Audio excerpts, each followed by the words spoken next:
बिस्मिल्लाहिर्रहमानिर्रहीम, अस्सलाम वालेकुम। आप देख रहे हैं news today with Tanzeela Mazhar. Programme में आपको खुशामदीद कहते हैं।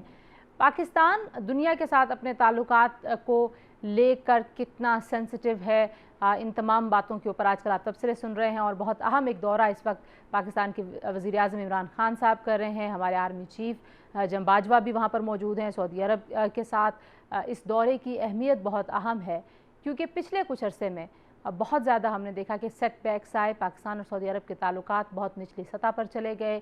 वहाँ पर जो इकनॉमिकल एक दूसरे के साथ फाइनेंशियल कोऑपरेशन था जो सऊदी अरब की तरफ से पाकिस्तान को मिल रहा था, उसका स्केड्यूल भी तब्दील हुआ। पाकिस्तान काफ़ी मुश्किल हालात से दो चार हो गया और हमने कुछ बायकॉट्स भी देखे, कुछ प्रोटेस्ट भी देखे।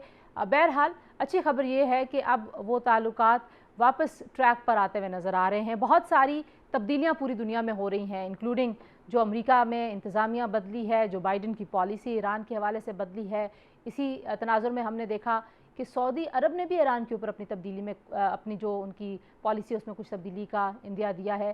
तो इन सारे सिनेरियोज़ को देखते हुए पाकिस्तान सऊदी अरब के लिए बहुत अहम है, दोनों मुल्कों का ताउन बहुत अहम है और इन तमाम बदलती हुई सूरत हाल में, चाहे वो हमारे अपने इलाके में है, चाहे वो मशरक़ वुस्ता में है, वहाँ पर पाकिस्तान सऊदी अरब का एक बहुत अहम इत्तेहादी है। और इत्तेहादी के तौर पे क्या रोल वो अभी प्ले करेगा, जो अभी नई डेवलपमेंट्स हैं उसके अगर हम उसको सामने रखें तो पाकिस्तान और सऊदी अरब इस वक्त किन उमूर के ऊपर बातचीत करें, उसका आज हम जायज़ा लेने की कोशिश करेंगे। मेरे साथ मौजूद हैं जावेद हफीज़ साहब, साबिक सफ़ीर हैं, किसी तारीफ़ की मोहताज नहीं, अरब न्यूज़ में लिखते भी हैं और सऊदी अरब और पाकिस्तान के ताल्लुकात के ऊपर गहरी निगाह भी रखते हैं। जावेद हफीज़ साहब बहुत शुक्रिया।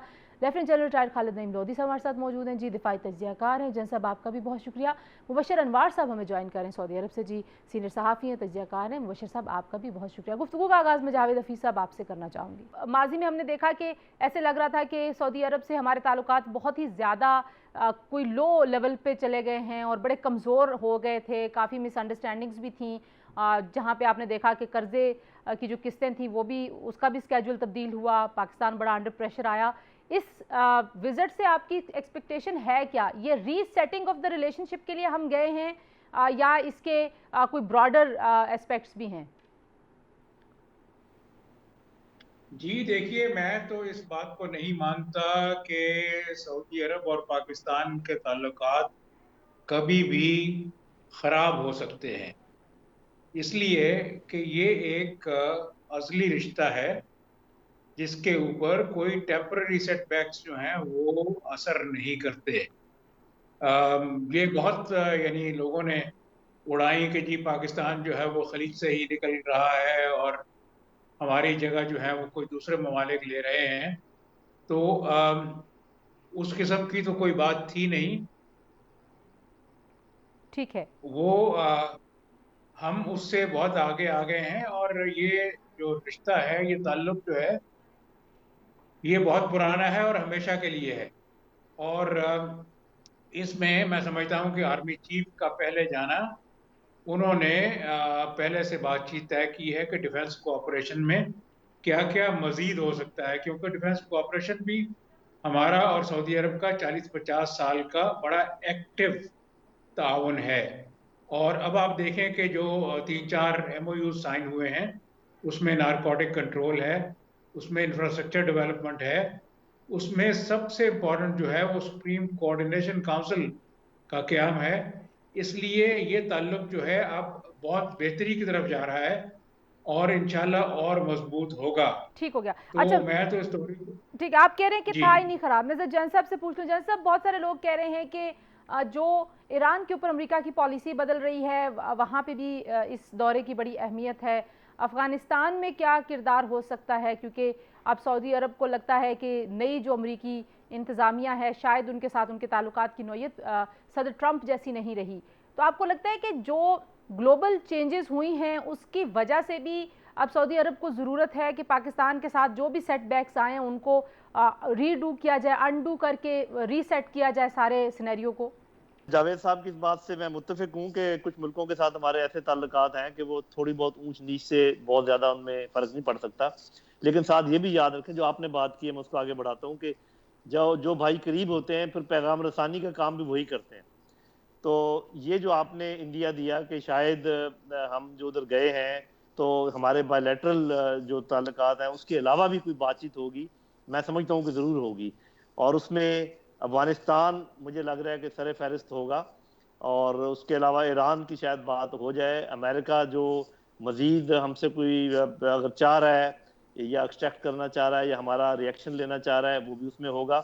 तो इसमें कोई शक नहीं कि हमारे जो बायलैटरल ताल्लुकात हैं वो तो मजबूत हैं, रहेंगे, लेकिन इसमें भी कोई शक नहीं कि सऊदी अरब के थ्रू ही हमें काफ़ी सारी पैगाम रसानी होती है, और मैं नहीं समझता कि इस दफ़ा वो नहीं होगी, वो होगी, और उसमें कुछ बातें मैंने ऐड की हैं, कुछ आपने कहा है, ये सारी चीज़ें डिस्कस होंगी और ज़रूर होंगी, मुझे लग रहा है जी। ज़रा मुबशर साहब से पूछें। मुबशर साहब, क्योंकि आप जो हैं वो वहाँ पर जो मीडिया है उसके साथ भी इंटरेक्ट करते हैं, पाकिस्तानी मीडिया के लिए भी सऊदी अरब से रिपोर्टिंग आप करते हैं, तो आपको कैसे लग रहा है? हमने मुख्तलिफ अखबारात में हेडलाइंस देखी हैं, बहुत ज़्यादा लोग जो हैं वो इकनॉमिक कोऑपरेशन को भी फोकस करके देख रहे हैं इस विज़िट को। How do you look at जो ओवरऑल इस वक्त तक इसके ऊपर रिपोर्टिंग हो रही है और जो चीज़ें और जो मीटिंग्स के बाद सामने आ रही हैं बातें? जी अस्सलाम वालेकुम। यहाँ पर एक बात बड़ी क्लियर है, तीन बातें आपने की हैं। पहली बात तो ये है कि हमारे ताल्लुकात जो हैं पाकिस्तान और सऊदी अरेबिया के, उसके बाद जो रीजनल ताल्लुकात जो अभी तक बात हो रही है उस हवाले से बात हो रही है। मैं यहाँ पर एक बात वाज़ेह कर देना चाहता हूँ कि पाकिस्तान और सऊदी अरब के ताल्लुकात जो हैं वो पहले की तरह ही मजबूत हैं और उसमें कोई रखना नहीं है।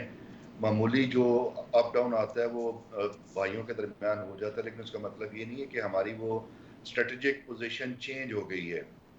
और ये जो हमारे यहाँ पर जो एक्सपैट्रिएट्स पाकिस्तानी यहाँ पर बैठे हुए इस चीज़ को देख रहे हैं, इन ताल्लुकात के हवाले से, इस विज़िट के हवाले से, वो बड़े पुरुम्मीद हैं। बिलखसूस ये जो दो तीन चीज़ें हुई हैं, एक नारकोटिक्स कंट्रोल के हवाले से और ये पाकिस्तान पाक सऊदी सुप्रीम कोऑर्डिनेशन काउंसिल, ये एक बहुत अहम चीज़ है। मैं ये देख रहा हूँ, टू बी वेरी ऑनेस्ट, कि आने वाले वक्त में विजन 2030 के हवाले से प्रिंस मोहम्मद बिन सुल्तान का जो विजन 2030 है, उसमें पाकिस्तानी एक्सपैट्रिएट्स का, लेबर का बहुत बड़ा रोल मैं एक्सपेक्ट कर रहा हूँ। आने वाले वक्त में 2030 तक पाकिस्तान की जो अभी 2.5 मिलियन है, ये से 3-4 गुना ज़्यादा एक्सपेक्टेशन है इस विजिट के बाद पाकिस्तानियों का यहाँ पर अकोमोडेट होना। ये मेरी पर्सनल एक मैं इसको रीड कर रहा हूँ। आई होप कि इसमें इससे ज़्यादा हो, लेकिन उसके लिए हमें पाकिस्तानी गवर्नमेंट को भी और पाकिस्तान के स्टेट मिशनरी को भी इस चीज़ को मद्देनजर रखना होगा कि हम यहाँ पर जो अपनी लेबर भेज रहे हैं वो स्किल्ड लेबर के साथ साथ अनस्किल्ड के साथ साथ स्किल्ड और प्रोफेशनल्स को भी प्रमोट करें और उनको हम ट्रेन करें। अनफॉर्चुनेटली पाकिस्तान में ये चीज़ नहीं हो रही। अभी तक जो भी आ रहे हैं वो एक हैप्पैज़र्डली आ रहे हैं या अपने सोर्स से आ रहे हैं। पाकिस्तान या स्टेट मशीनरी ने अभी तक कोई सिस्टम डेवलप नहीं किया। यहाँ पर अमूमन कंपेयर किया जाता है, ये जो फिलिपीन एम्बेसी है जिन्होंने तकरीबन 40 साल पहले सऊदी मार्केट या गल्फ मार्केट को स्टडी करना शुरू किया था, और उन्होंने इनकी जो साइकी है, जो भी चीज़ें हैं उसके मुताबिक ऑब्जर्व करके, स्टडी करके अपनी फिलिपिनो लेबर जो है उसको प्रिपेयर किया। ना सिर्फ प्रिपेयर किया बल्कि उन्होंने उनको यहाँ पर उसके स्टैंडर्ड्स के मुताबिक तैयार करके भेजा है। और आप देखेंगे कि यहाँ पर गल्फ के अंदर फिलिपिनो जो लेबर है, स्किल्ड और अनस्किल्ड, उनकी उसकी तादाद बहुत ज़्यादा बढ़ चुकी हुई है। और उसके साथ साथ उनके जो फिलिपिनो वर्कर्स हैं उनका एक्सेस टू एम्बेसी और उनका जो सिस्टम है, जो एक तरीके से उन्होंने एम्बेसी के साथ लाइसेंस किया हुआ है। हमने भी अभी देखा कि जो हमारा बिलखुसूस हमारी जो एम्बेसी है सऊदी अरब में, उसके हवाले से कुछ बातचीत भी मैं अपने दूसरे दो मेहमानों से भी उस हवाले से पूछूंगी, लेकिन ये जो आपने सुप्रीम कोऑर्डिनेशन काउंसिल की बात की है, जावेद हफीज़ साहब, आपके ख्याल में कौन से एरियाज़ हैं जहां पर ये बहुत इफ़ेक्टिव एक रोल प्ले कर सकती है ये काउंसिल? जी, इसका तकरीबन हर शोबे के ऊपर असर पड़ेगा। मेन चीज़ ये है कि कई दफ़ा बहुत सारी चीज़ें जो हैं बायलैटरल प्रोजेक्ट लोन्स हैं, दूसरी चीज़ें हैं, वो ब्यूरोक्रेटिक हर्डल्स में फंस जाती हैं, उनमें ताख़ीर हो जाती है। तो मसलन सऊदी अरब ने कोई किसी प्रोजेक्ट के लिए कोई लोन जो है वो अप्रूव करना है, तो उसमें कोई ताख़ीर हो रही है, तो ऐसी चीज़ें जो हैं वो फिर रेफर की जाएंगी सुप्रीम कोऑर्डिनेशन काउंसिल को, और वो उनको फिर पुश करेगी ताकि ये चीज़ें जल्दी से हों, और ये हमा जहत होगी। इसके तकरीबन हर शोबे के ऊपर पॉजिटिव असर पड़ेगा। अच्छा, मैं जैन साहब आप भी ज़रा ये सुप्रीम काउंसिल के हवाले से अपने कमेंट्स दें, फिर हम ब्रेक के बाद आएंगे। तो कश्मीर के ऊपर भी बहुत सारे लोग इस पे क्या सराहियां करें वो भी मैं आप लोगों से पूछूंगी, लेकिन पहले आपके ख्याल में हाउ इम्पोर्टेंट कि आप जो है वो फॉर्मुलेट अब चीज़ें कर रहे हैं और ऑर्गेनाइज हो रहा है जो हमारा कोऑर्डिनेशन है एक दूसरे के साथ। जी देखिए, कोई भी चीज़ जब दो मुल्कों के दरमियान हो या इवन दो अफराद के दरमियान हो, ऑर्गेनाइजेशन के दरमियान, उसका फॉलोअप बहुत ज़रूरी होता है और उसको लगातार स्टीयरिंग करना ज़रूरी होता है। तो जिस तरीके से एक स्टीयरिंग कमेटी, ओवरसाइट कमेटी, और जो देखे कि जो बात कही गई थी वो कहाँ तक पहुँची है, डिलेज कहाँ पर हैं, हर्डल्स कहाँ पर हैं, उनको दूर किया जा सके, तो मेरा ख्याल ये इस किस्म की हाई पावर्ड कमेटी का बहुत फ़ायदा होगा दोनों साइडों को। सही। क्योंकि 100 काम और होते हैं हुकूमतों के, जब ये उसके खास इन चीज़ों को देखेगी तो मेरा ख्याल है चीज़ें सुरत के साथ होंगी और एक्यूरेसी के साथ होंगी। बहुत ज़रूरी है इस चीज़ को मद्देनज़र रखना कि नई अमरीकी इंतज़ामिया ईरान के साथ उनके ताल्लुकात, फिर सऊदी अरब अगर ईरान के साथ अपने ताल्लुकात की नहज तब्दील करता है,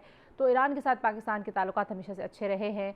तो इस सारे सिनेरियो में अब हम क्या रीअलाइनमेंट देख सकते हैं, और सऊदी अरब का जो दौरा है वो इस हवाले से बहुत अहम है। उसकी अहमियत पे कुछ मज़ीद भी बात करेंगे। ब्रेक के बाद हमारे साथ रहिए।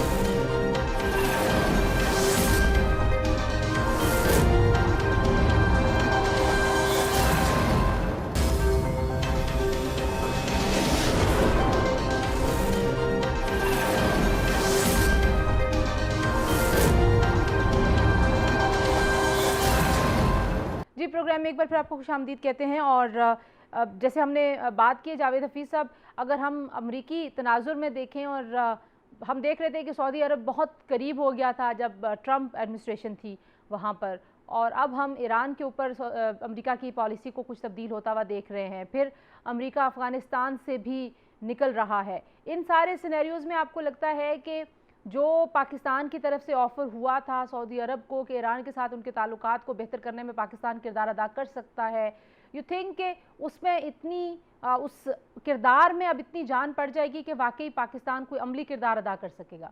जी, मेरे ख्याल में बिल्कुल कर सकेगा। और आप इस चीज़ को इग्नोर ना करें कि पाकिस्तान खामोशी से मुसलसल वो किरदार अदा करता रहा है, क्योंकि गवर्नमेंट की पॉलिसी ये है, क्योंकि इस किस्म की सिचुएशन में बहुत ज़्यादा स्टेटमेंट्स नहीं दी जाती ताकि लोगों की एक्सपेक्टेशंस बहुत ज़्यादा ना हो जाए, तो ये खामोशी से किया जाता है।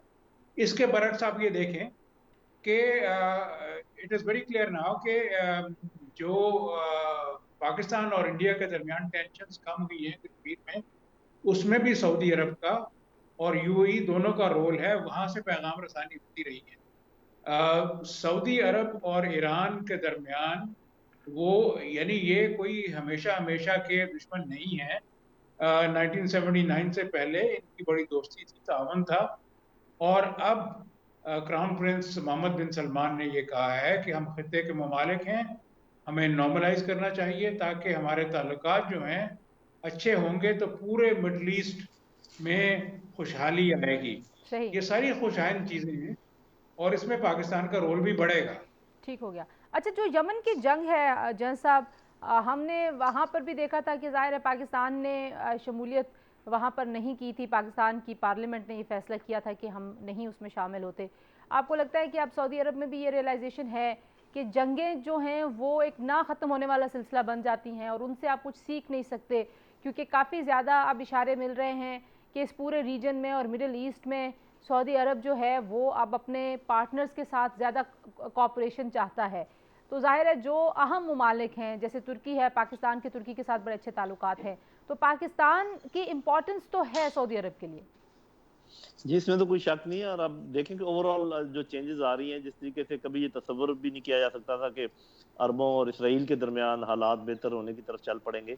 अभी इंडिया ईरान के साथ भी दिया, और मेरा ख्याल है पाकिस्तान ना सिर्फ सऊदी अरब और ईरान के दरमियान अच्छे ताल्लुकात हमवार करने में मदद कर सकता है, बल्कि सऊदी अरब और तुर्की के दरमियान भी इस किस्म का जो है ना वो ब्रिज बन सकता है। और चाइना गो के सऊदी अरब और यूएई, आपको पता है कि अमेरिकन एक हम कहते हैं कि कैंप में है, लेकिन चूंकि अमेरिका की होल्ड ऐसा ऐसा लूज हो रही है, तो पाकिस्तान ये भी बहुत अहम किरदार अदा कर सकता है कि ज़्यादा करीब ले आए चाइना के सऊदी अरब को और मिडल ईस्ट को। तो ये पाकिस्तान का महल वकूफ़ इस तरीके का है, और कुछ हमारे ताल्लुकात इस नौयत के हैं, मेरा ख्याल है शाबाश देनी पड़ेगी हमें अपने जो पुराने डिप्लोमेट्स हैं और जो मौजूदा डिप्लोमेट्स हैं, इन्होंने सूरत हाल इस तरीके की रखी है कि हम ऐसे पोजीशन में रहे हैं कि हमेशा बजाय इसके कि हम लुढ़क जाएं किसी तरफ, हम हमेशा दरमियाना रास्ता अख्तियार करते हैं, और यही मेरे ख्याल सही तरीका है। तो जिस तरीके से हालात तब्दील हो रहे हैं, मुझे लग रहा है कि पाकिस्तान बहुत अहम रोल प्ले कर सकता है, और पाकिस्तान के लिए भी मिडल ईस्ट बहुत अहम रोल प्ले कर सकता है। जैसे भी हिंदुस्तान की बात हो रही थी, कश्मीर की बात हो रही थी, अफगानिस्तान की बात है, तो ये सारा मिलजुल कर करने का काम है। हाँ, जहाँ तक जंगों की बात है, ये बहुत कम होता है कि कोई मुल्क किसी दूसरे मुल्क की जंग में हिस्सा ले, ये मेरे ख्याल हमें भी समझ जाना चाहिए, और बाकी तमाम मुल्कों को भी इसका इदराक है। बाकी बहुत कुछ हो सकता है, जंग शॉर्ट ऑफ जंग एक दूसरे की मदद हो सकती है, लेकिन पाकिस्तान ने तो यहाँ तक आप अगर ये देखें ताल्लुकात की मजबूती का दारोमदार या बातचीत, तो आपको पता है कि ये जो बाजवा साहब की मुलाकात हुई है कल परसों, उसमें उन्होंने ये कहा कि हम हर सूरत में हर कीमत पर सऊदी अरब का दिफा भी करेंगे और मक्का मदीना का दिफा भी करेंगे। दुनिया में कोई और मुल्क ऐसा नहीं है, चाहे वो मुसलमान ही हो, जिसने ये ऐलान कभी भी किया हो। मुबश्शिर, आप इस ऐलान को कैसे देखते हैं? वहाँ पे जो सऊदी मीडिया है वो इसको किस तरीके से देखता है, किस तरीके से इसको कवरेज मिली है? क्योंकि जाहिर है जैसे मेरे दोनों, क्योंकि बहुत ही सीनियर दोनों लोग हैं और दोनों की बड़ी गहरी निगाह रही है, वो कहते हैं नहीं, ताल्लुकात में कोई ऐसी खराबी नहीं आई थी कि समझा जाए कि बहुत ही कोई निचली सतह पे चले गए थे। पाकिस्तान और सऊदी अरब के ताल्लुकात जो हैं वो जो टेम्प्रेरी सेटबैक्स हैं वो उनसे मुबर्रा हैं, उससे ऊपर की चीज़ हैं। इसमें कोई शक नहीं है कि पाकिस्तान और सऊदी अरब के ताल्लुकात ऐसी छोटी छोटी बातों से मुबर्रा हैं, बहुत ऊपर हैं।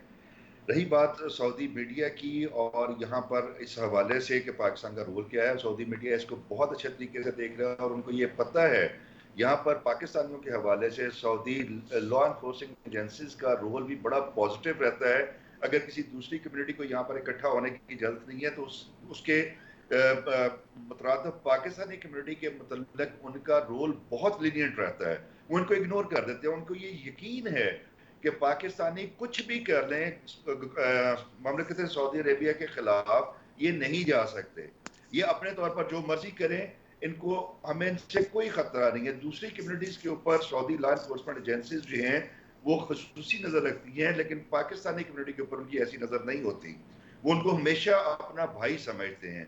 और ये जो जनरल कमर जावेद बाजवा साहब का जो ऐलान है, वो तो उन्होंने ऐलान किया है, यहाँ पर जब भी कोई ऐसी बात आती है, पाकिस्तानी सफ़े अव्वल में ये बात दोहराते हैं और मीडिया में भी ये बात करते हैं कि अगर सऊदी अरब पर या हरमैन शरीफैन पर कोई प्रॉब्लम आती है, तो हम पाकिस्तानी इसको अपनी सादत समझते हुए सऊदियों के शाना बशाना इसकी हिफाजत करेंगे। इसमें कोई दो राय नहीं है। और सऊदी मीडिया और सऊदी हुक्मरान इस हकीकत से बखूबी वाकिफ हैं, और पाकिस्तानियों के जज्बे से, पाकिस्तानियों की अकीदत से, पाकिस्तानियों के किरदार से, बिलखुसूस हरमैन शरीफैन के हवाले से उनको कोई उबहाम नहीं है। सो इसलिए जनरल कमर जावेद बाजवा साहब का ये कहना, ये एक रीएश्योरेंस है सऊदी हुकूमत को और सऊदी अवाम को कि पाकिस्तान किसी भी ऐसी मुश्किल में सऊदी हुक्मरानों को या सऊदी हुकूमत को, सऊदी अरब को, हरमैन शरीफैन को तनहा नहीं छोड़ेगा।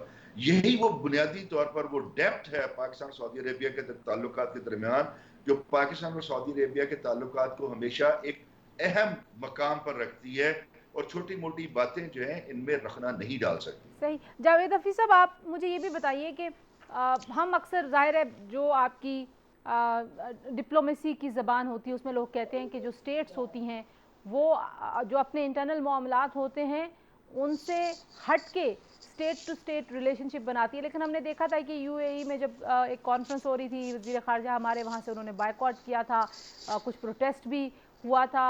तो आपको लगता है कि अब हम वापस उस डगर पे आ गए हैं कि जहाँ पे हम बाकी मुल्कों से अपने दोस्त ममालिक के ताल्लुकात को साइड पे रखते हुए सिर्फ अपने जो स्टेट के इंटरेस्ट हैं उसको देखते हुए आगे बढ़ेंगे?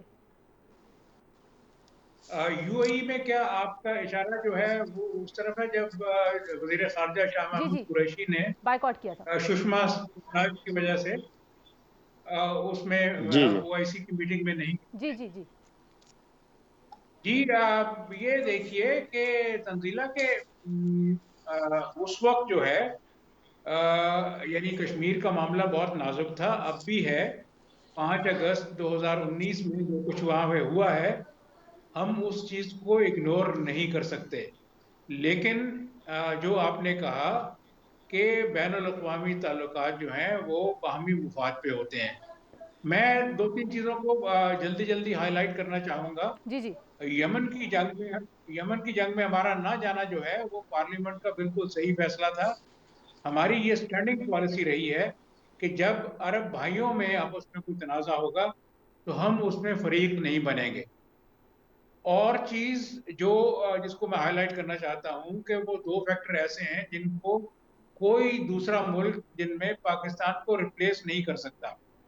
एक तो ये है कि तमाम सऊदी तेल जो है और गैस जब वो गुजरती है हॉर्मूज़ से निकल के पूरी दुनिया के लिए, तो वो हमारे पानियों में से गुजरती है। सही। हमारी नेवी और हमारी मैरीटाइम सिक्योरिटी जो है, उसको सिक्योरिटी और तहफ़्फ़ुज़ फराहम करते हैं।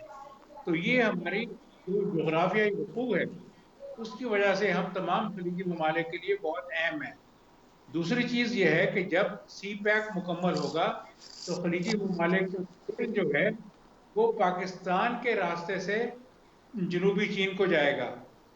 वो भी एक ऐसी चीज़ है, जिसको कोई दूसरा मुल्क जो है, फराहम नहीं कर सकता, रेप्लिकेट नहीं कर सकता। इस लिहाज से ये ताल्लुक जो है, मैं देखता हूँ कि मुस्तक़बिल में और मज़ीद मज़बूत होता जाएगा। सही। अच्छा, हम ब्रेक ले रहे हैं जी। अब आपने कहा कि ओआईसी के इजलास में जो बायकॉट हुआ तो उस वक्त कश्मीर का मामला बड़ा नाजुक था। आज भी मैं देख रही थी कि बहुत सारे लोग जो हैं जिन्होंने रिव्यू किया इस विज़िट की इम्पोर्टेंस को और जिन्होंने मुख्तलिफ थिंक टैंक्स की जो बातें सामने आ रही हैं, वहाँ के लोगों के बयानात सामने आ रहे हैं, वहाँ पर कश्मीर पॉलिसी पे अब क्या स्टांस होगा सऊदी अरब का, और क्या अगर वो तब्दील नहीं होता तो फिर भी पाकिस्तान की जो अब इस वक्त हमें अप्रोच नज़र आ रही है उसमें कोई तब्दीली आएगी नहीं आएगी, इस पे बात करते हैं ब्रेक के बाद।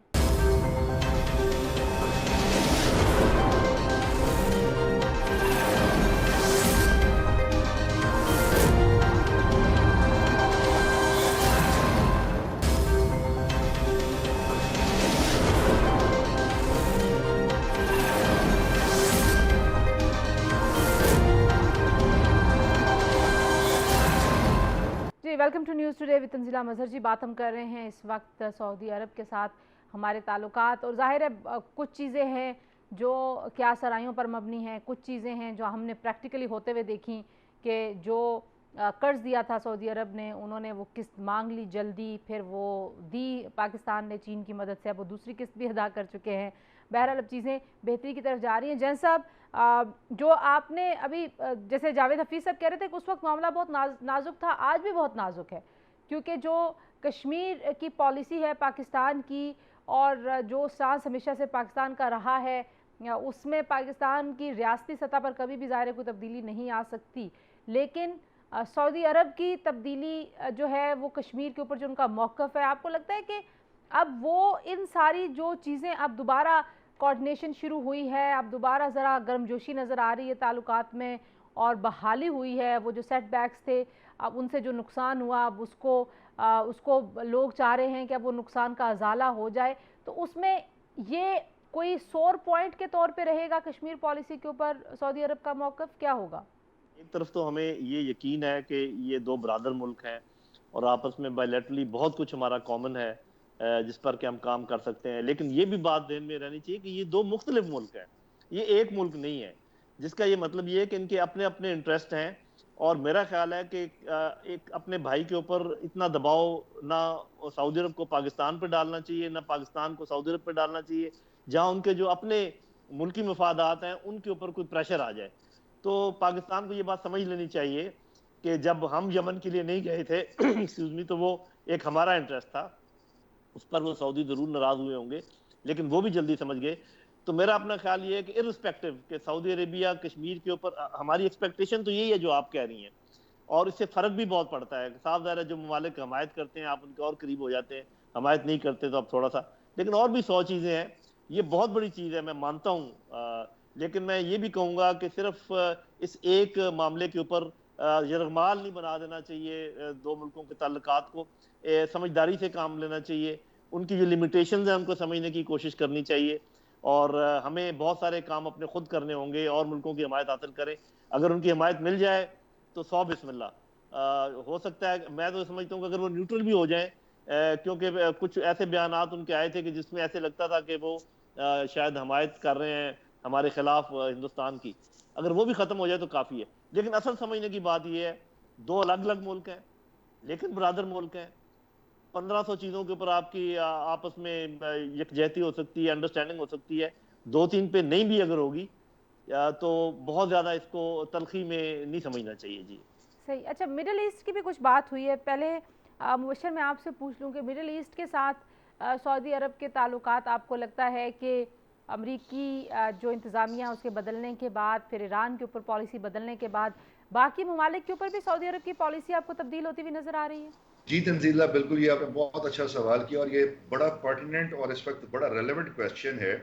आप अगर देखें, अमेरिकन पॉलिसी तब्दील होने के बाद सऊदी अरब ने ना सिर्फ कतर के साथ अपने ताल्लुकात ठीक किए हैं, सऊदी अरब ने अपने तुर्की के साथ ताल्लुकात ठीक कर दिए हैं, सऊदी अरब ईरान के साथ अपने ताल्लुकात ठीक करने जा रहा है, और सबसे बड़ी बात जो है जो सऊदी अरब अपने ताल्लुकात ठीक करने जा रहा है वो शाम के साथ ठीक करने जा रहा है।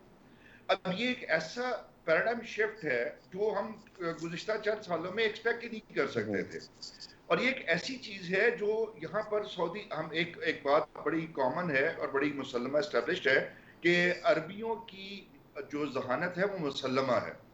अब ये बड़ा ग्रेजुअली और बड़ा टाइमली फोर्स ही करते हैं, इन्होंने वो टाइम देख लिया, और ये जो चेंज आ रही है इससे आप, मेरा ये जाती तौर पर ये ख्याल है, तो मैंने लिखा भी है कि डील ऑफ द सेंचुरी जो है वो अपनी मौत आप मर चुकी है। और जो ममालिक फॉर एग्जांपल यूएई और बहरीन जिनके ताल्लुकात हैं एस्टेब्लिश हुए हैं under the umbrella of deal of century, वो किसी स्टेज पर जाके ये रिवोक हो जाएंगे। और जब ये रिवोक हो गए, अगर यहाँ इस खत्ते में सऊदी अरब के ताल्लुकात कतर के साथ ठीक हो जाते हैं, ईरान के साथ ठीक हो जाते हैं, तो सऊदी अरब की जो डिपेंडेंसी है अमेरिका के ऊपर वो टोटली खत्म हो जाती है, और ये ब्लॉक जो है वो चला जाएगा चाइना की तरफ। अब ईरान में let me complete if you please allow me. जी जी। ईरान में जो चेंज आई है, इंडिया ने वहां पर बहुत ज्यादा इन्वेस्टमेंट की थी चाबहार पर, चीन ने उसको यकजुंबश कलम एक ही हल्ले में उसको उड़ा कर रख दिया जब $400 बिलियन की उन्होंने इन्वेस्टमेंट के एमओयूज और कॉन्ट्रैक्ट साइन कर दिए। उसके कॉन्ट्ररी अमेरिका जो करने जा रहा है, जो पाबंदियां नरम करने जा रहा है ईरान पर, उससे ईरान को मिलेंगे $90 बिलियन। अब $90 बिलियन और $400 बिलियन का कोई कंपैरिजन नहीं है। अब सऊदी अरब भी ये चीज रियलाइज कर रहा है, और पाकिस्तान का उसमें रोल है, जिस तरह जनरल सर ने बताया ना कि बैक एंड के ऊपर एक पॉलिसी चल रही थी कि इन चीजों को, इन रिफ्ट्स को रिजॉल्व किया जाए, और सऊदी अरब खुद भी इस चीज को रियलाइज कर रहा है कि इनका अगर रिफ्ट ईरान के साथ, अमेरिका अगर ईरान के साथ खड़ा हो जाता है तो सऊदी अरब बजाते खुद ईरान के साथ मामला क्यों ना सॉल्व कर दे, जिसकी तरफ इस वक्त चल रहे हैं। सिमिलरली इन्होंने अपने ताल्लुकात जो है जमाल खाशकी के मामले के ऊपर, तुर्की के साथ जो प्रॉब्लम्स हुई थी, इन्होंने उनको भी रिजॉल्व कर लिया है। अब सीरिया में सारी दुनिया जानती है कि बशार अल-असद का हुकूमत के खिलाफ जो एक्शन हुआ था वो अमरीकी माँ पर हुआ था, लेकिन बशार अल-असद की हुकूमत जो बची है वो रशियन इंटरफेरेंस की वजह से बची है। और अब सऊदी अरब का सीरिया के साथ अपने ताल्लुकात बहाल करना और उनको एक तरह से एक खैर सगाली के तौर पर उनको वापस जीसीसी में लाना, इस बात की तरफ ये इशारा कर रहा है कि सऊदी अरब ने अपना पैराडाइम शिफ्ट कर लिया है, और वो ग्रेजुअली रशिया और चीन के ब्लॉक में आ रहे हैं। इसमें पाकिस्तान का क्या रोल है ये बेहतर समझते हैं, जलसा भी समझते हैं, खालिद जावेद लतीफ साहब भी समझते हैं, और ये सबको नजर आ रहा है कि बैक एंड के ऊपर रहकर पाकिस्तान का क्या रोल रहा है। ठीक हो गया जावेद लतीफ साहब, ये बड़ी खूबसूरत मंजरकशी कर दी मुबशर साहब ने सारे ब्लॉक्स की, लेकिन आपसे भी मैं पूछना चाहती हूँ कि मिडिल ईस्ट के ऊपर सऊदी अरब की बदलती हुई पॉलिसी का हमारे ऊपर भी कोई इम्पैक्ट आता है? आप समझते हैं कि ईरान के साथ अगर सऊदी अरब के ताल्लुकात बेहतर हो जाते हैं उससे पाकिस्तान को भी कुछ फ़ायदा होता है? फिर अफ़गानिस्तान के अंदर जो सिचुएशन है वहाँ पर भी हम कोई फ़ायदा उठा सकते हैं सारी सूरत हाल से? जी बिल्कुल। अच्छा, एक तो बात मैं ये कहूँ कि ये जो ब्लॉक्स की बात होती है ना बार बार, अब ब्लॉक्स का ज़माना जो है वो चला गया है। अब अपना वो सिक्योरिटी पैक्ट्स भी नए नहीं बनेंगे, अब अक्सर वो इधर और वाली बात नहीं रही जो कोल्ड वॉर में थी। अच्छा। अब सऊदी अरेबिया जो है, सऊदी अरेबिया चाइना से भी ताल्लुकात रखेगा, रशिया से भी रखेगा, अमेरिका से भी ईरान रखेगा। से बेहतर हो रहे हैं। जो मिडल ईस्ट में एक और अमेरिका से भी ताल्लुक खत्म नहीं होगा, ये भी मैं कह दूं। तो दूसरा ये है कि ये जो ओवरऑल मिडल ईस्ट में टेंशन्स खत्म होंगी तो पाकिस्तान के लिए तो ये बहुत ही अच्छा है। ये तो ऐसी चीज है जिसके लिए हर पाकिस्तानी दुआ करता है कि मुसलमानों में और अरबों में आपस के का जो तनाव है वो खत्म हो। और सीरिया के साथ जो बेहतर होना है ये भी बहुत अच्छी बात है, क्योंकि वहां पे रिकंस्ट्रक्शन होनी है। बहुत बड़ा काम है। सीरिया में जो तबाही आई है उसका हम सोच भी नहीं सकते। उसमें साल हा साल लगेंगे और वो खलीजी ममालिक की मदद, माली मदद के बगैर हो नहीं सकता। तो ओवरऑल जितनी डेवलपमेंट्स हो रही हैं, जिस तरफ यानी ये बड़ी सऊदी हुकूमत की अक्लमंदी है कि इन्होंने बर वक्त अपनी पॉलिसी को रीअलाइन किया है और इस चीज़ को रियलाइज किया है कि खिते का अमन जो है वो खिते के तावन से ही होना चाहिए, ताकि बाहर के लोग जो हैं, बाहर के लोगों से मेरी मुराद है अमेरिका, इसराइल, इंडिया, इनको तब आने का मौका मिलता है खिते में अगर खिते में तनाव हो, जंगें हों। सही। जब अमन आएगा, तावन होगा, तो बाहर से लोग नहीं आ सकेंगे। और पाकिस्तान तो इनके खिते का मुल्क है, इसलिए हमारे लिए बड़ी खुशी की बात है। ठीक है जैन साहब, लास्ट कमेंट आपसे मुझे चाहिए।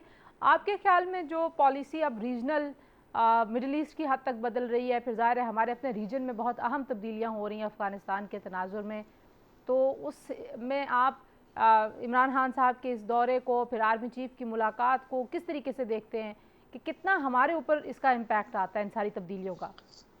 देखिए, जितना भी जो भी चेंजेस आए किसी भी रीजन में, अगर वो उनका नतीजा ये निकले कि आप पॉलिटिकली और इकोनॉमिकली ज़्यादा आज़ादाना अपनी पॉलिसीज परसू कर सकें, तो वो ये बेहतरीन मौका होता है हर मुल्क के लिए। तो मेरा ख्याल है जो कुछ होने जा रहा है उसमें ये जो दोनों चीज़ें हैं, पाकिस्तान पॉलिटिकली भी ज़्यादा आज़ाद होगा, पाकिस्तान इकोनॉमिकली भी ज़्यादा आज़ाद होगा, जिससे चाहे ताल्लुकात रखेगा कोई उस पर एतराज़ नहीं करेगा, ऐसा मुझे नज़र आ रहा है। अगर ऐसा हो गया तो जैसे जावेद साहब कह रहे हैं, जैसे दूसरे मुबशिर भाई कह रहे हैं, तो फिर तो वो जैसे कहते हैं ना, मौजा ही मौजा। बस सिर्फ ये है कि हमें ज़रा तरीके से आगे बढ़ना चाहिए और ख्याल रखना चाहिए कि छोटी छोटी बातों के ऊपर नाराज़गियों का इजहार करने के बजाय जो अच्छाइयाँ हैं उनको ज़्यादा काउंट करें, और जो कॉमनैलिटीज़ हैं उनको ज़्यादा बिल्ड करें, उनको स्ट्रॉन्ग करें। और जो अगर किसी मामले के ऊपर थोड़ा बहुत कोई ऐसी चीज़ है जिसमें आपके एक ही डायरेक्शन नहीं बनती, तो कोई बात नहीं, उसके साथ जिंदा रहना सीखें। और मेरा ख्याल है जी हम जब फॉरेन रिलेशनशिप्स को देखते हैं, जैन साहब और जावेद साहब आप दोनों इस पे कमेंट करें, कि हम बहुत ही ब्लैक एंड वाइट में चाहते हैं कि बस अभी अभी नतीजा सामने आ जाए और सारी चीज़ें ज़रा सामने फ़ौरन जी आ जाए। ऐसा फौजी सोचते हैं। मेरा ख्याल है कि जो डिप्लोमेट्स हैं वो ऐसा नहीं सोचते, और ना ही मेरा ख्याल ये मुबशिर साहब भी कहेंगे कि वो जो लोग मीडिया वाले वो भी ऐसा नहीं सोचते। तो मेरा ख्याल है जब मैं कह रहा हूँ तो बस बाकी सारा काम ठीक है इंशाल्लाह। जावेद साहब आप क्या कहते हैं इसके ऊपर? जी ये देखिए, अब तो माशाल्लाह जो है इतने सीनियर फौजी अफसर जो हैं वो भी डिप्लोमेट हो गए हैं और बहुत अच्छी खूबसूरत बात की इन्होंने। अब देखिए, चाइना, चीन जो है वो हमारा बहुत करीबी दोस्त है। उनकी भी पॉलिसी, और कश्मीर के ऊपर उन्होंने हमें हमेशा सपोर्ट किया है, सही। लेकिन उनकी पॉलिसी ये है कि आप फिलहाल कश्मीर के ऊपर अपना पोजीशन कायम रखें, लेकिन इलाके के तमाम हमसाया ममालिक से इक़्तिसादी और दूसरे ताल्लुकात रखें ताकि पाकिस्तान में तरक्की हो। मतलब इसी आइसोलेशन किस्म में की आप ना सोच। जाएं। जी, जी आइसोलेशन में आप ना जाएं, मतलब प्रॉब्लम हमारा जो है वो ये है। उसी ममालिक की भी सोच यही है कि आप एक मसले के ऊपर रह के बाकी तमाम जो दूसरा तावन है उसको आप ख़त्म ना करें।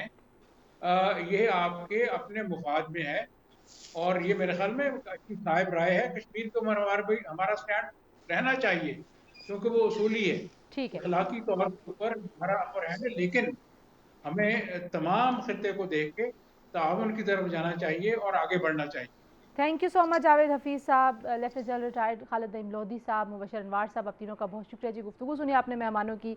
सऊदी अरब पाकिस्तान के लिए एक जो आम बाकी मुल्कों से हमारे ताल्लुकात हैं उससे कहीं ज़्यादा अहम हमारे मजहबी हवालों से है। वहाँ पे लोग हम जाते हैं, हज करने के लिए जाते हैं, और हमारा जो एक अकीदा है उससे भी जुड़ी हुई हमारी तमाम अकीदत और हमारी तमाम मोहब्बत सऊदी अरब से है। और सऊदी अरब के साथ जो थोड़े बहुत सेटबैक्स आए थे, मेरे मेहमानों का ख्याल है कि उनसे जो नुकसान हुआ था दोनों ममालिक के ताल्लुकात को, वो नुकसान अब उसका अजाला करने के लिए ये दौरा बहुत अहम है। फिर ख़ित्ते में, मिडिल ईस्ट में भी, हमारे अपने ख़ित्ते में जो तब्दीलियाँ हो रही हैं उसमें भी पाकिस्तान और सऊदी अरब का ताउन बढ़ने की शुनीद है। तो आज के लिए इतना जी, अपना बहुत सारा ख्याल रखिए। अल्लाह हाफ़िज़।